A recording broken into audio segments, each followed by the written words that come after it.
Irmãos, no Evangelho de João, capítulo 3, no versículo 18, não é o que nós lemos, mas o que eu lerei agora. Quem nele crê não é condenado, mas o que não crê já está condenado, porque não crê no nome do unigênito Filho de Deus. A condenação é essa: a luz veio ao mundo, mas os homens amaram mais as trevas do que a luz, porque as suas obras eram más. Pois todo aquele que pratica o mal detesta a luz e não se aproxima da luz para que as suas obras não sejam reprovadas. Quem pratica a verdade se aproxima da luz para que as suas obras sejam manifestas, porque são feitas diante de Deus. Evangelho de João, capítulo 3, do 18 ao 21. Uma pergunta para nós iniciarmos o sermão nessa manhã é: por que muitos rejeitam a luz e permanecem nas trevas? Algumas linguagens fofas a respeito das pessoas que estão fora da igreja ou simplesmente são simpatizantes da mesma, participam, entram e saem de cultos, e há uma linguagem pós-moderna ou moderna, seja qual for a palavra que nós usemos, que muitas vezes tratam essas questões como fofinhas e colocam as pessoas como coitadas.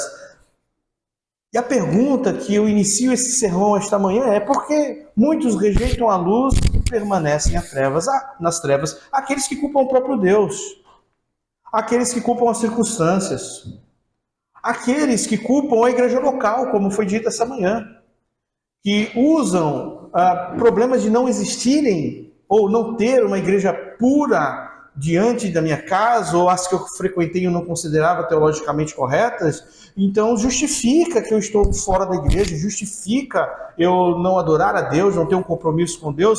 E mais uma vez eu inicio esse sermão trazendo essa pergunta à minha mente, à sua mente, ao meu e ao seu coração: porque muitos rejeitam a luz e permanecem nas trevas? Porque muitos entram e saem de cultos, estão diante da presença de Deus, ouvem pregações, saem para fora da congregação, saem para fora do culto solene e continuam vivendo em suas vidas dia após dia da mesma forma. Se você for dialogar, ela irá te responder diversas circunstâncias, como essas que eu já coloquei, como foi ministrada na aula pela manhã. Porém, o versículo 19 do capítulo 3 de João nos responde. E ele vai dizer: a condenação é essa: a luz veio ao mundo. A luz veio ao mundo. Mas os homens amaram a luz? Não, os homens amaram mais as trevas do que a luz, porque as suas obras eram más. Aqueles que rejeitam a luz, ou seja, rejeitam a Cristo, não o fazem porque as igrejas não atendem os seus requisitos. Não fazem porque vivemos em um mundo de sofrimento e eu passei por circunstâncias ou porque me decepcionei. A rejeição a Cristo, ela se dá em um ambiente onde os homens amam mais as trevas do que a luz, ama mais o mundo caído do que a Cristo, ama o seu pecado ao invés de Cristo, ama o diabo ao invés de Cristo. Aqueles que permanecem em seus pecados, aqueles que andam em sua morte, aqueles que assim o fazem e rejeitam de forma deliberada a luz, o Evangelho assim o faz, porque são amantes das trevas. Amante das trevas. Estão afeiçoados à vida pecaminosa. Nutre desejos e prazeres por esta vida tenebrosa, porque a luz, ela revela este coração caído, esse coração promíscuo, esse coração a qual os seus prazeres estão inclinados a atenderem os seus desejos mortos. O que teremos a seguir no capítulo 8, o capítulo que nós adentramos alguns domingos atrás, porém iremos seguir, se Deus assim permitir, é um contraste dos que seguem a luz e os que vivem nas trevas. Os fariseus rejeitam a proclamação do Senhor. Qual é a proclamação do Senhor nesse texto? Eu sou a luz. Eu sou a luz. Porém, o que nós iremos ver nesse texto, é que os fariseus, eles rejeitam essa proclamação do Senhor, assim mostrando que são amantes das trevas. Esses homens que rejeitam a proclamação de Cristo estão assim o fazendo. E permanecendo nesta rejeição, caracteriza que são amantes das trevas. E quais são as características desses que nutrem amor pelas trevas? São céticos e cegos. São incrédulos e cegos. Segundo o texto que nós leremos. Julgam carnalmente e não conhecem a Deus. Percebe, irmãos, que nós não estamos falando de pessoas de nosso tempo, que gastam as suas vidas em bares, em prostituições e tantas coisas que rodeiam o nosso tempo de hoje, mas nós estamos falando de homens religiosos. Nós estamos falando de pessoas, de doutores da lei, mestres da lei do Senhor. E é a respeito dessas pessoas que temos esse ponto de partidas. Pessoas que, na verdade, rejeitam a luz porque amam as trevas. E partindo do princípio que eles rejeitam a proclamação do Senhor, são céticos e cegos. Espera aí, mas não são homens religiosos, homens que dizem que têm a lei, julgam carnalmente, mas como podem julgar carnalmente se tem a lei, se tem a revelação especial de Deus e não conhecem a Deus? Que veremos a seguir nos próximos sermões, a partir desse, são as características dos amantes das trevas. E o primeiro sermão que nós partimos de desde então, do capítulo 8 até o capítulo 9 de João, é esses. O que nós iremos ver, essas características daqueles que amam as trevas. E o primeiro sermão que nós iremos ver dia de hoje, é Jesus, a luz do mundo. O contexto geral dessa passagem, do versículo 12 ao 20, Jesus, nesta passagem, evoca uma imagem associada à festa dos tabernáculos. Nós já vimos isso no capítulo 7, quando Jesus ele diz: aquele que tem sede, venha e beba.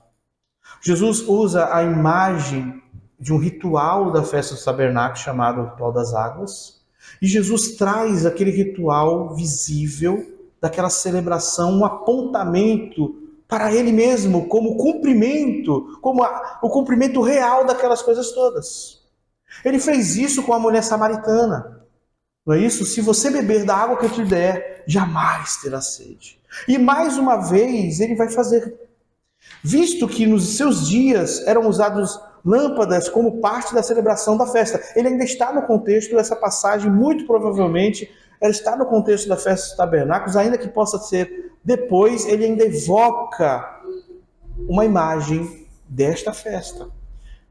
Em seus dias eram usadas lâmpadas como parte da celebração da festa, para comemorar a coluna de fogo que fornecia luz e orientação a Israel no deserto. Você que já leu o Êxodo, você com certeza viu isso, não é isso?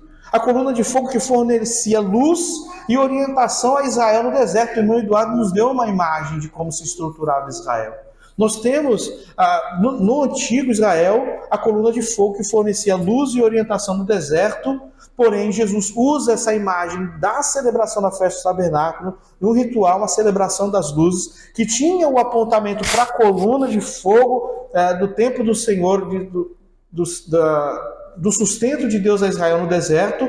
Jesus é a luz para a qual a coluna de fogo aponta. Essas sombras e esses tipos da antiga aliança, ela tem um cumprimento em Jesus Cristo.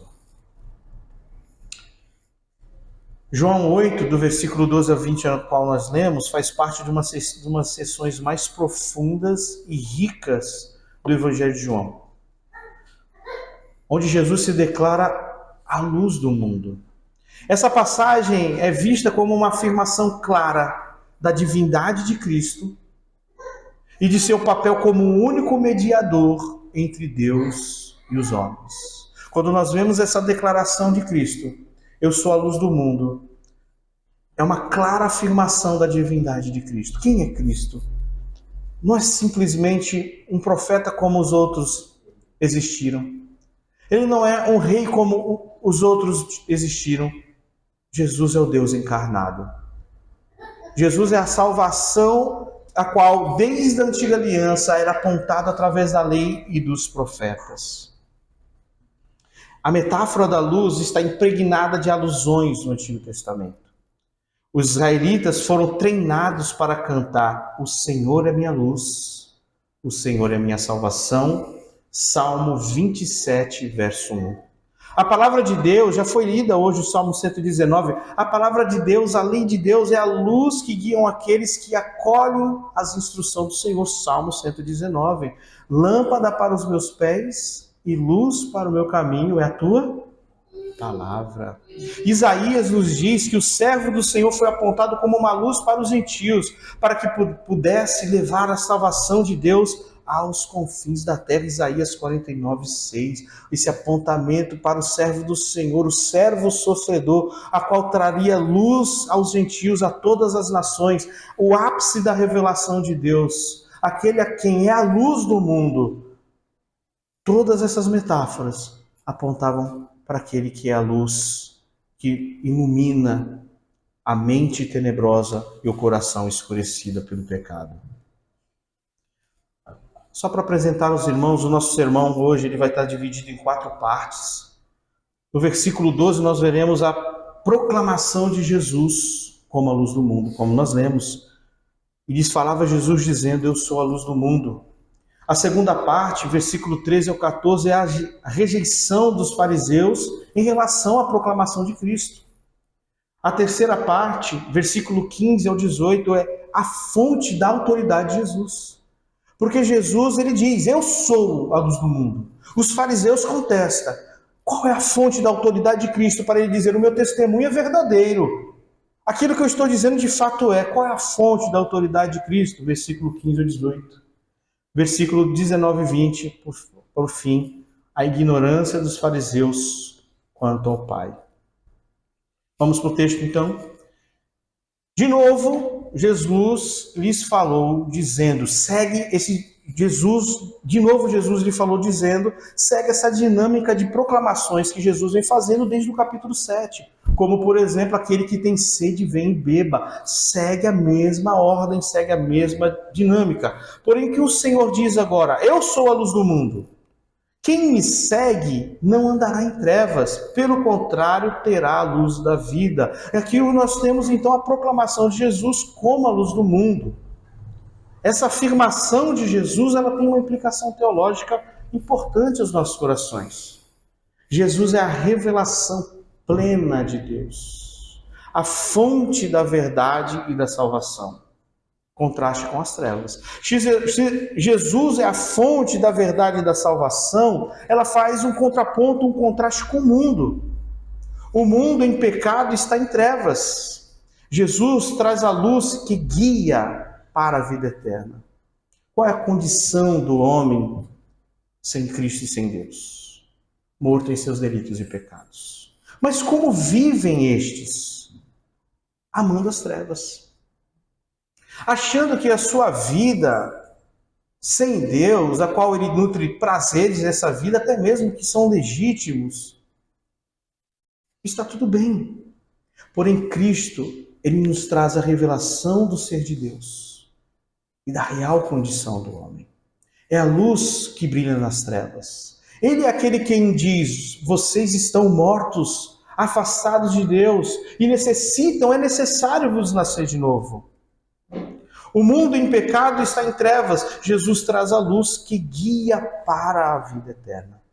Lâmpada para os meus pés é a tua palavra e luz para o meu caminho. No meio de uma humanidade oprimida pelo pecado, o mundo a qual Deus encarnado entrou no tempo e espaço. O mundo que Deus entrou através do Deus encarnado, do Filho de Deus. Essa humanidade oprimida pelo pecado, exposta ao juízo e à necessidade da salvação. Jesus é a fonte da iluminação dos homens. É a fonte da iluminação dos homens e da salvação eterna dos filhos de Deus. Por isso a primeira implicação teológica é que Jesus é a revelação plena de Deus. Como nós sabemos, desde Gênesis capítulo 3, que Deus redimiria o povo exclusivamente para si.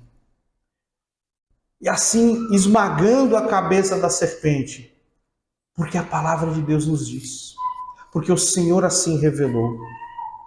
E porque Jesus, ele diz que ele é o cumprimento desta palavra, porque ele é o ápice da revelação plena de Deus. Ele é o cumprimento da revelação do Senhor, a qual ilumina a minha mente e a sua mente, e os nossos corações foram iluminados não porque nós somos mais sábios, não porque nós temos uma razão elevada, uma ação cognitiva melhor que aos demais. Não!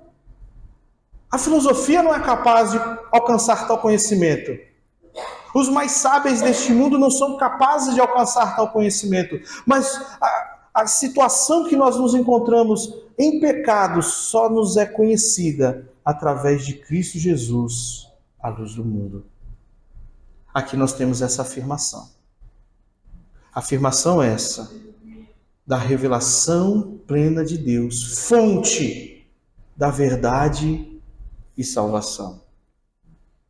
E nós temos uma promessa associada a essa afirmação. Qual a afirmação? Eu sou a luz do mundo.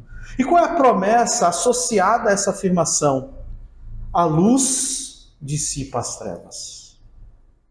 Aonde a luz entra, as trevas é dissipada.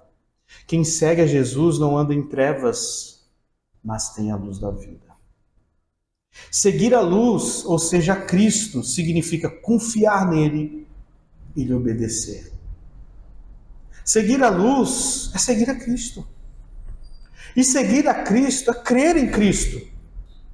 Confiar em Cristo. Seguir a luz é seguir a Cristo. E seguir a Cristo é obedecer a Cristo. Significa crer nele e por gratidão guardar os seus mandamentos. Como nós seguimos a luz? Seguindo a Cristo. As crianças, aos mais novos, a imagem que eu gostaria de propor a vocês é: imagine você tentando andar em um quarto escuro. Um quarto com as luzes apagadas. Como seria? Cadê as crianças? Estão tudo lá no fundo, né? Imagine você tentando andar num quarto sem luz. Muito difícil não tropeçar, né? Por mais que você conheça o seu quarto, conheça o seu cômodo, há uma grande chance de você bater o dedinho, mindinho, à beira da cama, tropeçar, cair.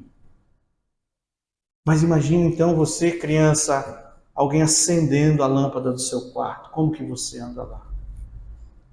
Como você transita neste cômodo agora iluminado?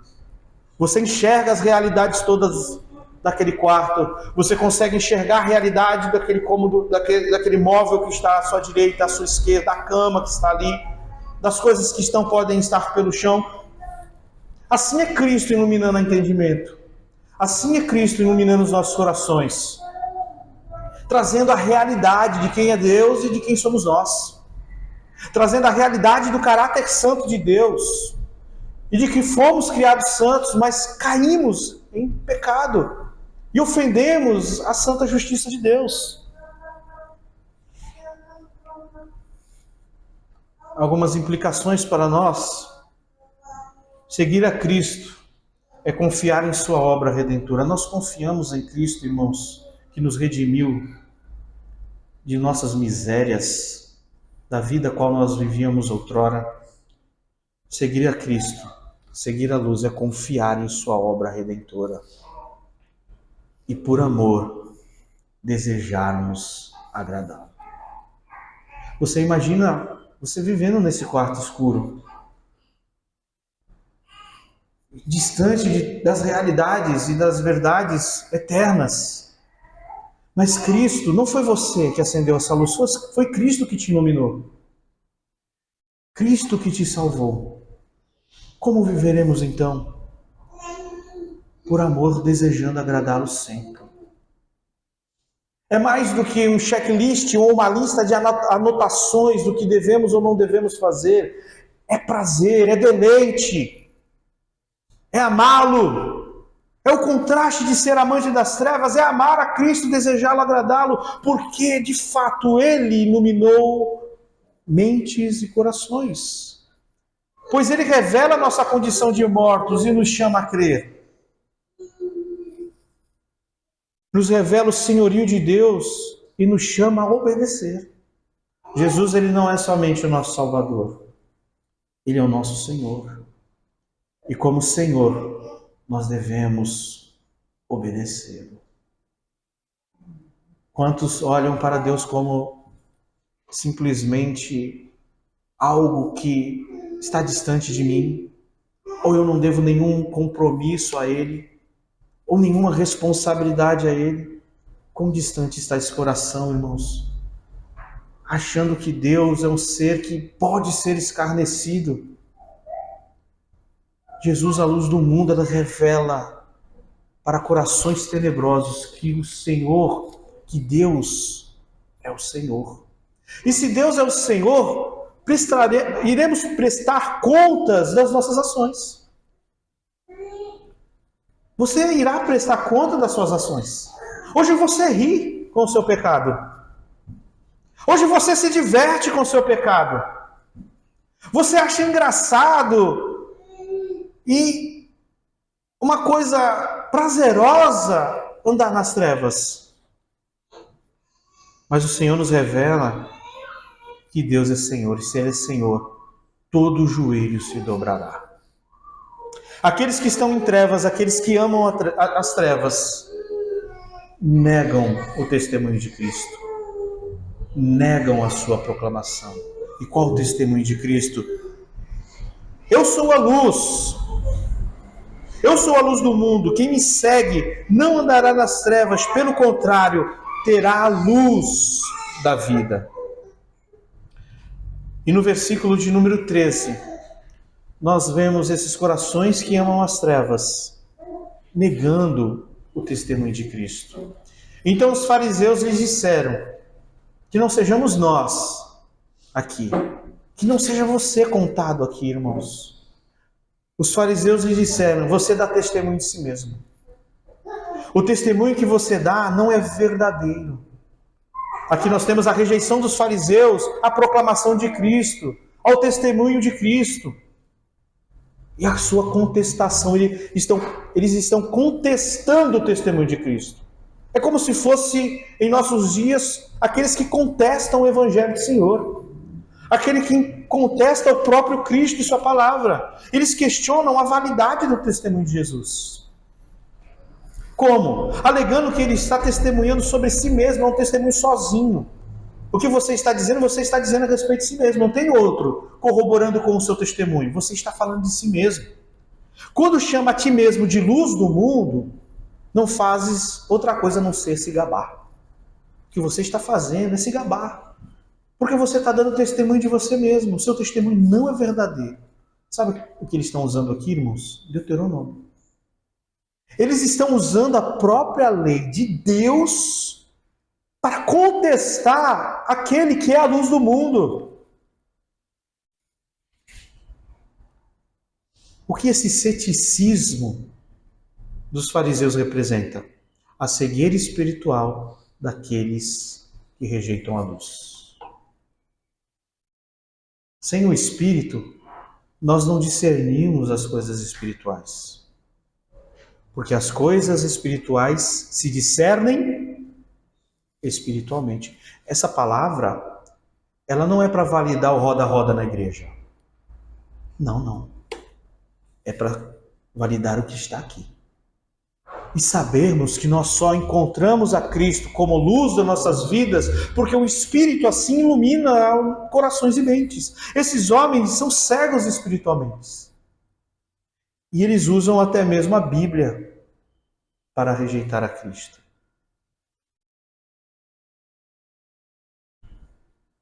Nós temos a resposta de Jesus no versículo 14, e ele vai dizer o seguinte: ainda que eu dê testemunho a respeito de mim. Estão entendendo essa dinâmica? Jesus, ele faz essa proclamação e ele testemunha a respeito de si mesmo. Eu sou a luz do mundo. Os fariseus ouvem e rejeitam a sua proclamação, dizendo que ele está testemunhando de si. Para que aquele testemunho fosse aceito como válido, deveria ter outros dizendo a respeito dele. E ele vai dizer, ainda que eu dê testemunho a respeito de mim mesmo, o meu testemunho é verdadeiro. Porque eu sei de onde vim e para onde vou. Mas vocês não sabem de onde venho nem para onde vou. Aqui nós temos a resposta de Jesus. Jesus afirma, irmãos, que o testemunho dele é verdadeiro. E por que o testemunho dele é verdadeiro? Porque ele conhece sua origem e o seu destino. Jesus, ele é antes do ventre de Maria e ele é depois a sepultura. Este mesmo escritor entendeu muito bem isso, porque ele inicia o seu evangelho dizendo o seguinte: no princípio era o verbo, e o verbo era Deus, e o verbo estava no princípio com Deus. João entendeu isso, que Jesus é anterior ao próprio ventre de Maria, como ele é posterior à crucificação e à sepultura. Jesus, o seu testemunho é verdadeiro porque ele conhece sua origem. O Filho nunca fala sozinho. O Filho sempre fala devido à autoridade conferida pelo Pai. Jesus fala as palavras que o Pai lhe deu a falar. Aqui nós temos uma imagem pactual, irmãos. O testemunho de Cristo é verdadeiro porque a fala dele não é solitária. Mas ele fala aquilo que o Pai lhe deu a falar. Ele é representante de um pacto.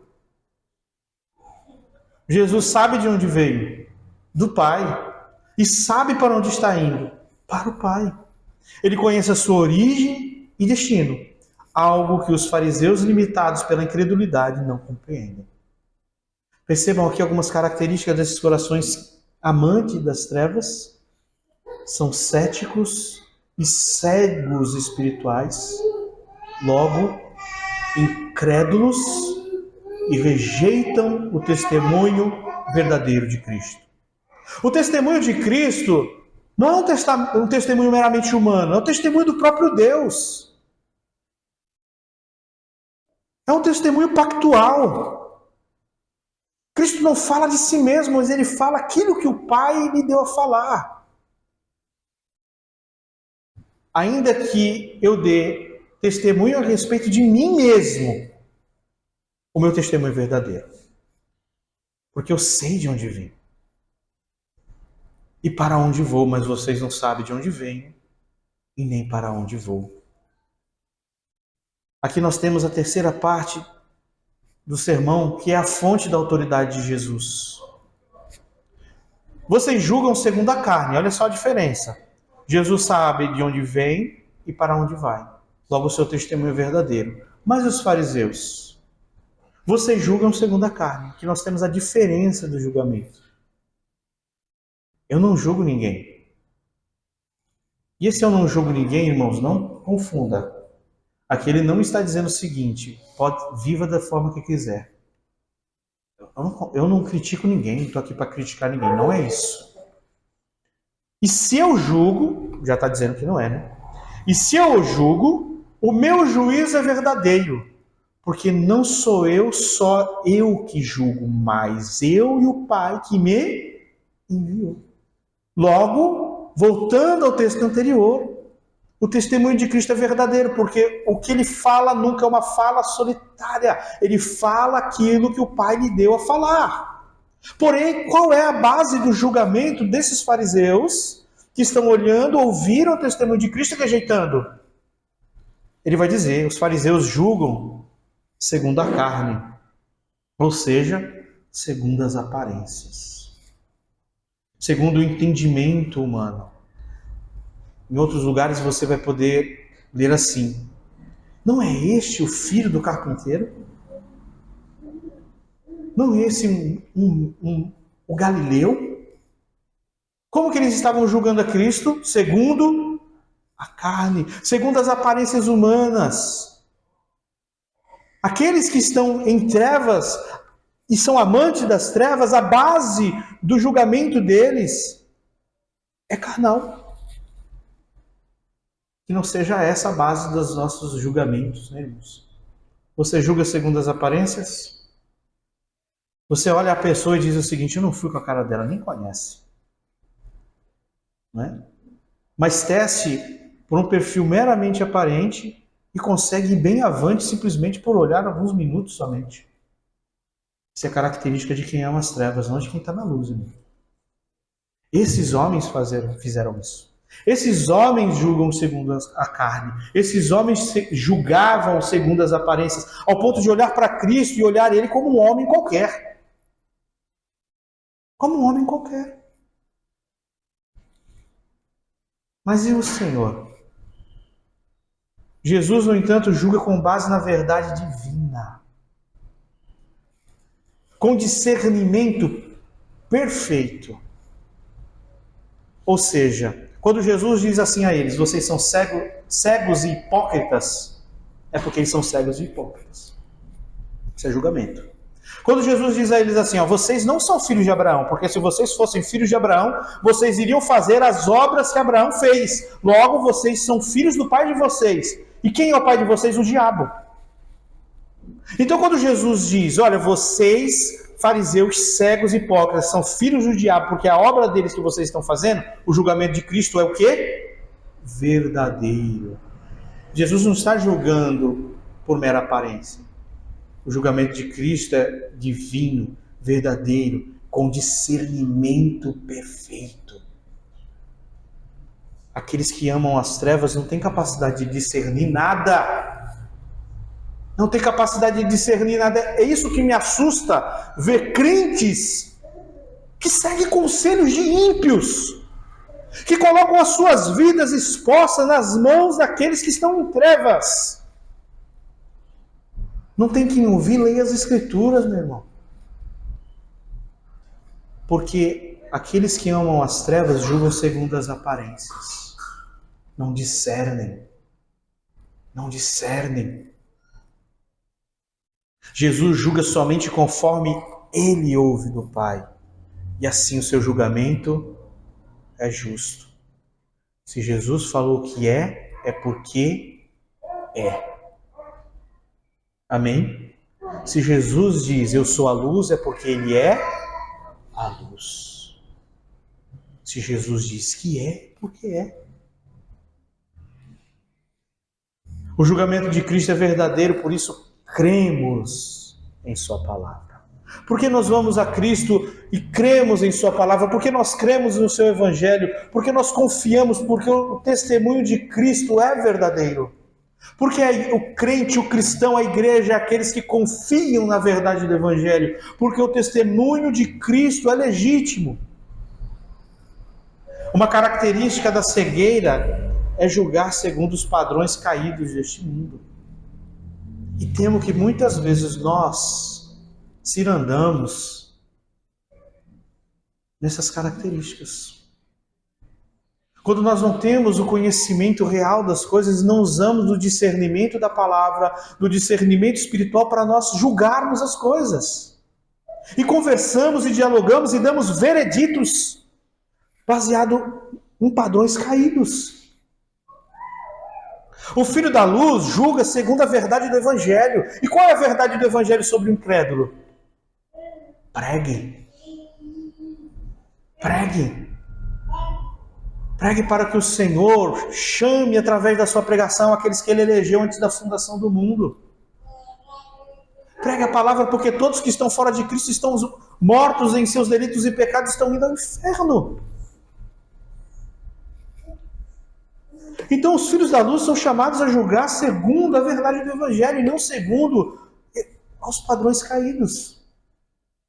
A olhar a sociedade e as pessoas e simplesmente nós montarmos um clube para ficar apontando as vilezas que ocorrem em nossos dias. Olha, você viu o que fulano fez agora? Você viu o que tal grupo está fazendo agora? Eu vi o que tal grupo está fazendo agora. Terrível, né? Terrível. Nossa, mas o mundo... Isso é julgar segundo os padrões caídos desse mundo. Por quê? Porque o nosso chamado é pregar o evangelho. É pregar, irmãos. A luz adentrou as trevas e as trevas foram dissipadas. Pergunta para nós, julgamos por aparência ou pelo discernimento do Espírito? Você, quando se preparou para estar aqui nessa manhã, você julgou por aparência ou pelo discernimento do Espírito? A sua preparação está sendo colocado na balança as dificuldades, como já foi dito essa manhã pelo irmão Eduardo, as coisas todas que por muitas vezes penetram a nossa mente, os nossos corações, ou por aquilo que a palavra de Deus nos ordena fazer, a estarmos juntos, a louvarmos e engrandecermos o nosso Senhor. A fonte da autoridade de Jesus, irmãos, é contrária dos fariseus, que é carnal e sem discernimento. O julgamento de Cristo é verdadeiro, por isso cremos em sua palavra. A fonte é que o julgamento é divino e com discernimento perfeito. Também na lei de vocês, agora Cristo se vira a eles e diz o seguinte: também na lei de vocês está escrito que o testemunho de duas pessoas é verdadeiro. Agora o Senhor, ele volta lá para o começo. Que o testemunho de duas pessoas é verdadeiro. Eu dou testemunho de mim mesmo. E o Pai que me enviou também dá testemunho de mim. O testemunho de Cristo é divino. O princípio legal que ele invoca está em Deuteronômio 19:15. Pelo depoimento de 2 ou 3 testemunhas se estabelecerá o fato. Deuteronômio 17:6. É a mesma base que eles usaram para refutar a Cristo. Estão entendendo aqui? Eles usaram a mesma base e o Senhor agora devolve. Pelo depoimento de 2 ou 3 pessoas se estabelecerá o fato. Deuteronômio 17:6. E o Senhor vai dizer o seguinte: a lei de vocês, mas por que o Senhor não usa a lei de Moisés e usa a lei de vocês? É que a lei é chamada vossa porque eles usaram para negar o testemunho de Cristo. Tomaram a lei para eles e deram o uso da lei conforme a sua própria vontade. Por isso, a lei de vocês, mas Jesus insiste em que há uma segunda testemunha que confirma a verdade do que ele diz de si mesmo, que é o Pai que me enviou. Um testemunho de sua autoridade absoluta. Quando nós olhamos em outras passagens, os milagres realizados por Cristo, que eram credenciais e apontavam para quem Cristo é, Jesus chama esses milagres do testemunho que o Pai dá dele. Cada cego que vê, cada surdo que ouve, cada paralítico que se levanta, é o Pai testemunhando que Jesus é o Cristo. Ai de ti, Corazim, ai de ti, Betsaida, já foi dito esta manhã. O Pai e o Filho possuem qualificações confiáveis, pois é o testemunho do próprio Deus. Logo, o que Cristo está dizendo é verdadeiro.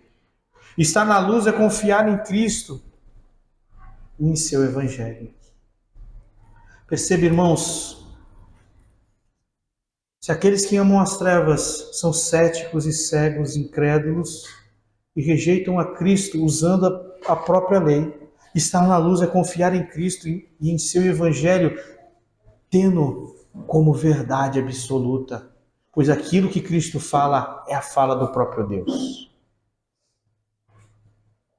Isso nos faz pensar, irmãos, num momento como este, ou em devocionais em nossos lares, o que é estar diante da palavra de Deus? Quando nós chegamos e estamos expostos diante da pregação, nós estamos diante de quê? É simplesmente uma conferência onde um homem vai treinar pessoas, ou homens falando a homens com base em seus próprios conhecimentos? Não. Nós estamos diante da palavra de Deus. É Deus falando conosco. No versículo 19, nós temos a última parte, que é a ignorância dos fariseus quanto ao Pai. Mas como pode os fariseus serem ignorantes em relação ao Pai, uma vez que são o povo da lei? que são o povo que dizem que tem a Deus. Então eles perguntaram: onde está o Pai que você diz que testemunha junto com você? Cadê teu Pai? Essa conversa vai se dialogar, vai ser prolongada durante o texto, viu, irmãos? Ela vai chegar em momentos muito tensos desse texto aqui. Onde está o Pai? Jesus respondeu: vocês não conhecem a mim e não conhecem o Pai. Primeiro ponto, vocês não conhecem a Deus. Vocês não conhecem a mim, não conhecem o Pai. Se conhecesseis a mim, também conheceriam o meu Pai. Jesus proferiu essas palavras perto da caixa de ofertas, quando ainda ensinava no templo. Ninguém o prendeu, porque ainda não havia chegado a sua hora. Então nós temos aqui a ignorância dos fariseus quanto a Deus. São ignorantes em relação ao próprio Senhor. Mas eles têm a lei, eles têm um discurso, eles fazem orações, mas eles não conhecem a Cristo. Logo não conhecem ao Pai. A pergunta dos fariseus: onde está o Pai? O que reflete essa pergunta? Onde está o Pai? Não estou vendo, não estamos vendo ele aqui. Reflete a falta de discernimento espiritual, incapazes de reconhecer o relacionamento íntimo entre Jesus e o Pai. Julgam segundo aparências. Literalistas, céticos. Onde está o Pai? Não estou vendo o Pai. Estou percebendo, irmãos, isso? O peso de não possuir discernimento espiritual, julgar segundo as aparências. É olhar para Cristo e não ver a Deus. É olhar para Cristo e eles não encontrarem o Senhor que os tirou do Egito e o levou a Canaã. É olhar para Cristo e eles não enxergarem o Deus de Abraão, Isaac e Jacó. E como poderiam, se o padrão deles ainda é julgar segundo os padrões humanos?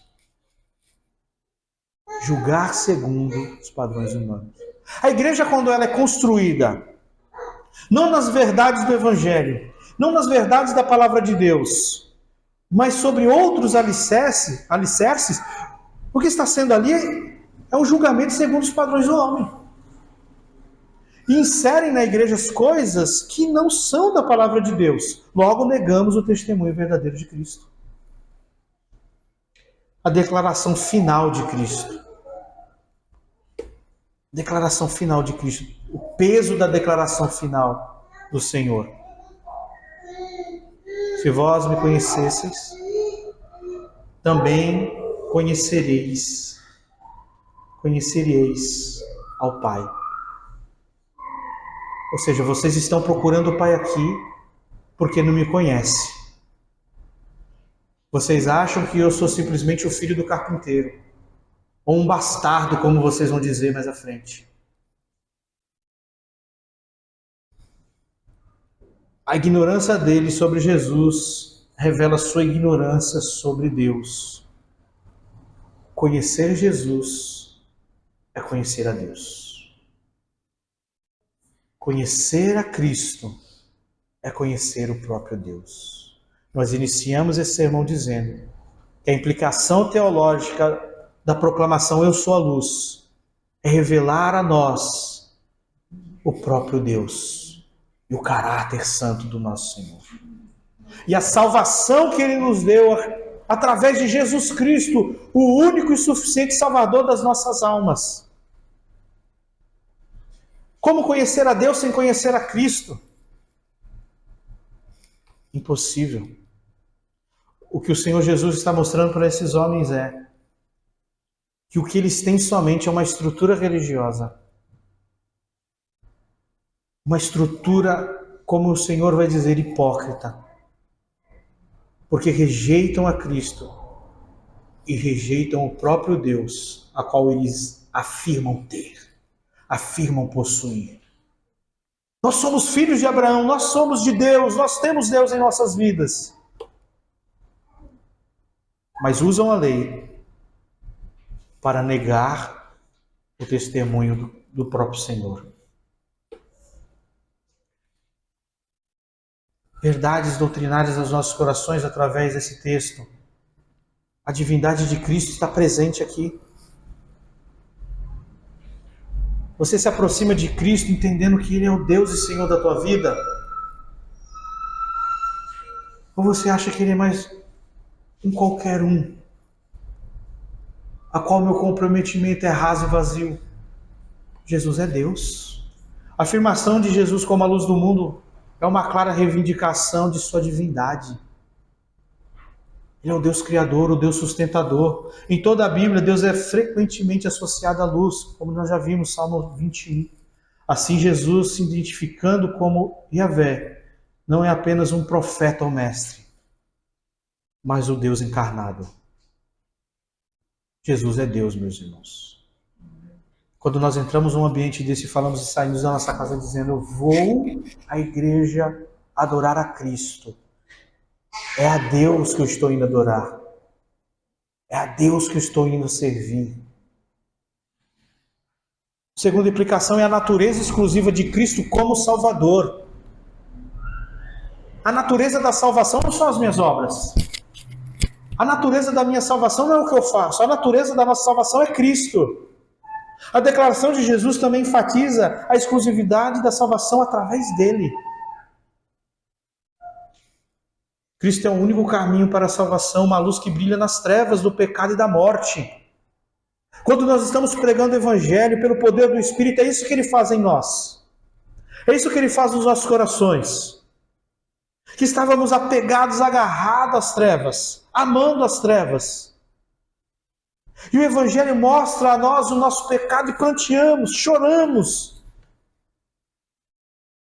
E prostramos os nossos joelhos, ao mesmo tempo que contemplamos a cruz de Cristo, sabendo que Ele é aquele que redime miseráveis e pecadores, que comprou pecadores com o preço do seu próprio sangue. O Senhor nos chama e revela a nós a convicção de nosso pecado e nos vemos como aqueles que ofenderam a majestade justa e santa de Deus. E ao mesmo tempo Ele revela a sua obra graciosa que redime miseráveis. Cristo é o único caminho para a salvação, uma luz que brilha nas trevas do pecado e da morte. Sem Ele, o homem está condenado a permanecer nas trevas. O que Ele disse? Eu sou a luz do mundo. Quem me segue não andará nas trevas. Não é parte na luz e parte nas trevas. É não andará. Pelo contrário, terá a luz da vida. Não é meio a meio. Não é, a vida cristã não é transitar entre dois mundos. É não estará mais nas trevas. Terceira implicação é a soberania de Deus. Deus é soberano. O confronto de Jesus com os fariseus destaca a soberania divina sobre o julgamento. Por que o testemunho de Cristo é válido, ainda que visualmente só tenha Ele na frente daqueles homens? E parece que Deuteronômio não está sendo cumprido ali, porque não tem outras pessoas corroborando com o testemunho de Cristo. Porque Deus é soberano e Jesus não fala as palavras meramente humanas. É a autoridade de Deus que está sobre Cristo. Enquanto os fariseus tentam julgar Jesus com base em critérios humanos, como o Jesus histórico, o Jesus filosófico, ou o teu Jesus, se você nega Cristo com as suas ações. Ele revela que seu julgamento é verdadeiro e justo, porque está em perfeita comunhão com o Pai. A justiça de Deus não é baseada na avaliação humana, mas na vontade soberana de Deus. Deus julga perfeitamente e o testemunho de Cristo é verdadeiro, porque o testemunho de Cristo é o testemunho do próprio Deus. O testemunho de Cristo é o testemunho do próprio Deus. Vinde a mim todos vós que estáis cansados e sobrecarregados, e tomai sobre vós o meu jugo e aprendei de mim, pois sou manso e humilde de coração. Pois o meu jugo é suave e o meu fardo é leve. Assim diz o Senhor. Aplicação prática para nós, e a aplicação será em 1 João, esse mesmo João, só que na epístola. Eu sugiro a você que, para que você entenda o que é andar na luz, leia 1 de João. Pois esse mesmo escritor, ele vai mostrar o que é na prática andar na luz. Versículo 6 de 1 de João, ele vai dizer o seguinte: se dissermos que mantemos comunhão com ele e andarmos nas trevas, mentimos e não praticamos a verdade. Característica daqueles que andam na luz. Vou ler de novo. Se dissermos que mantemos comunhão com Deus, com ele, e andarmos nas trevas, se temos comunhão com o Senhor, mas andamos nas trevas, mentimos e não praticamos a verdade. Por que mentimos? Porque João, ele lembra do que o Senhor disse em sua proclamação. Eu sou a luz do mundo, quem me segue não andará em trevas. Logo, se eu digo que tenho comunhão com ele, mas ando nas trevas, eu sou um mentiroso. João sabe qual é a base teológica de onde ele está tirando. Andar na luz é andar nos passos do Senhor. É andar como ele andou. Se nós não andarmos como ele andou, somos nós mentirosos. E não praticamos a verdade. Logo, andar na luz, irmãos, é viver na prática da verdade do Evangelho. No versículo 5 de João, capítulo 2, diz o seguinte: mas quem guarda a sua palavra, nele verdadeiramente tem sido aperfeiçoado o amor de Deus. Nisso sabemos que estamos nele. Se andarmos na luz, praticamos a verdade. Se estamos na luz, nós guardamos a palavra de Cristo. Guardamos a palavra do Senhor. E por que guardamos a palavra do Senhor? Porque o seu testemunho é verdadeiro. Versículo 6. Quem diz que permanece nele, este deve também andar, assim como ele andou. E por quê? Se dissermos que mantemos comunhão com ele e andarmos nas trevas, mentimos e não praticamos a verdade. E por que aqueles que verdadeiramente estão nele guardam a sua palavra? E por que aqueles que dizem que permanecem nele, este também deve andar como ele andou? Porque ele declarou e o seu testemunho é verdadeiro. Qual foi o testemunho dele? Eu sou a luz do mundo. Eu sou a luz do mundo. Quem me segue não andará em trevas. Qual a comunhão que existe entre as trevas e a luz?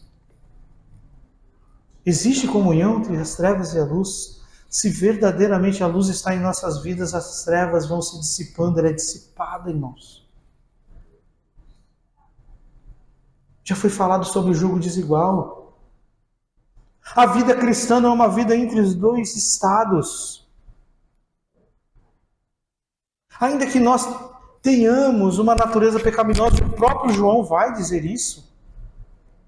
Se afirmarmos que não temos pecado, fazemos dele mentiroso. O João ensina que aqueles que estão na luz reconhecem a sua condição de ter uma natureza pecaminosa. Mas esse mesmo João vai dizer o seguinte: se pecarmos, nós temos um advogado. Mas ele também vai dizer o seguinte: aqueles que andam na luz não vivem pecando.